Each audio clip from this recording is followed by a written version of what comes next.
Halo, selamat datang di Bagaimana Cara Kerja Mobil. Kali ini saya akan menjelaskan tentang mekanisme puli dan sabuk bagian ketiga. Yang mana pada bagian ini saya akan menjelaskan mekanisme ini dengan mempertimbangkan adanya slip pada tiap mekanisme puli. Baik, di sini telah saya gambarkan diagram dari mekanisme puli dan sabuk. Yang mana Anda mungkin telah ketahui jikalau telah menonton video mekanisme puli dan sabuk pada bagian 1 dan 2. Ini adalah sabuk dan ini adalah pulinya. Nah, puli yang sebelah kiri kita sebut saja puli 1 yang memiliki diameter D1 dan putaran puli sebesar N1. Dan pada puli 1 itu terjadi slip antara puli dengan sabuknya sebesar 2%. Atau jikalau kita memperhitungkannya dengan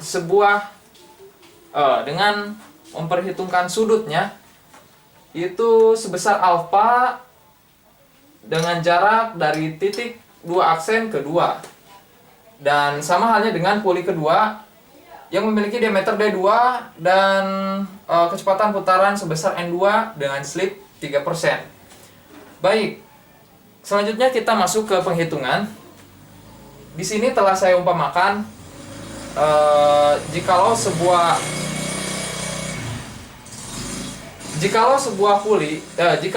sabuk melewati puli sepanjang 1000 meter, jika terjadi slip sebesar 2%, maka penghitungannya adalah 1000 meter yang secara teoritis itu dikurangi dengan 2% dari 1000 meter, maka hasilnya adalah 980 meter.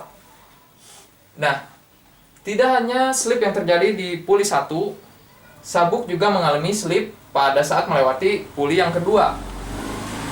Dan telah saya hitung juga, hasil penghitungan yang sebelumnya itu dikurangi dengan teoritis yang ini itu dikurangi dengan 3% dikalikan dengan panjang sabuk yang melewati setelah melewati puli 1.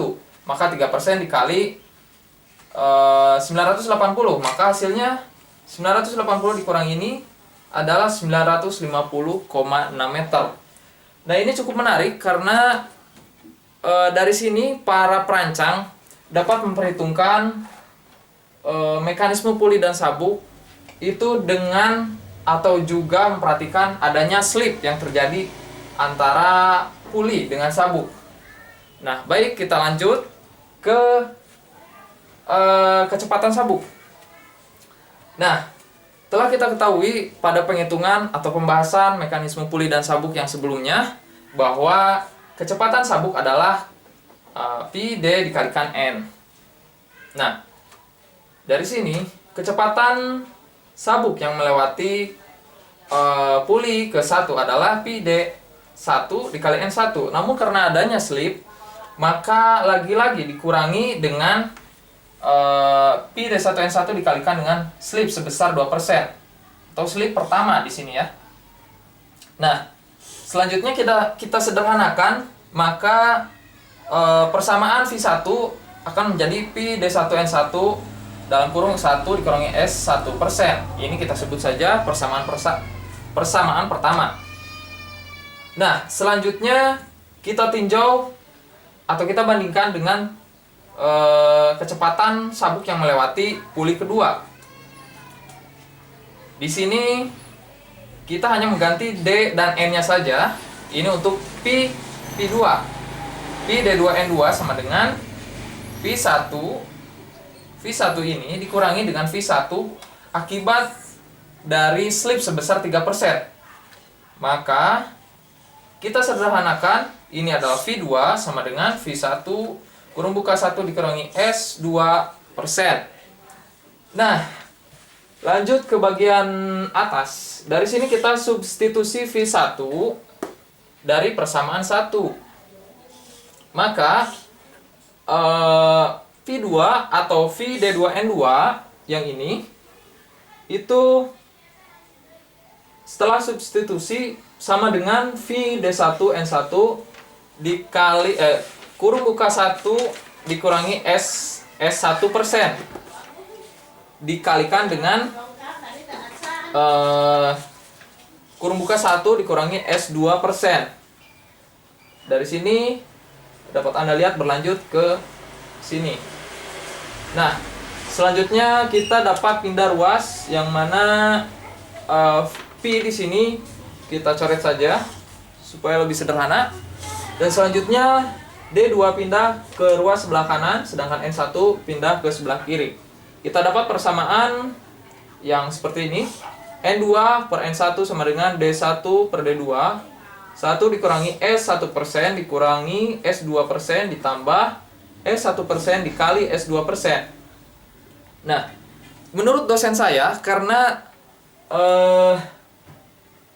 nilai dari S 1% dikalikan dengan S 2% amatlah kecil, maka nilai ini dapatlah dibuang. Di sini telah saya garis bawahi dengan garis berwarna merah. Maka ini kita hapus saja. Kita tulis kembali N2 per N1 sama dengan D1 per D2. 1 dikurangi S 1% ditambahkan dengan S 2%. Ini setelah penyederhanaan. Dan selanjutnya disederhanakan kembali. Karena S 1% ditambahkan S 2% dapat disatukan. Kita sebut dengan S persen dengan warna biru. Maka persamaan akhirnya menjadi seperti ini. Dan ini persamaan yang telah saya buat dengan spidol hijau adalah dengan memperhitungkan adanya tebal dari sabuk. Nah, itulah penjelasan mengenai bagaimana menghitung mekanisme puli dan sabuk dengan adanya slip. Bersama saya Oli Prastio, berikut penjelasan dari bagaimana cara kerja mobil.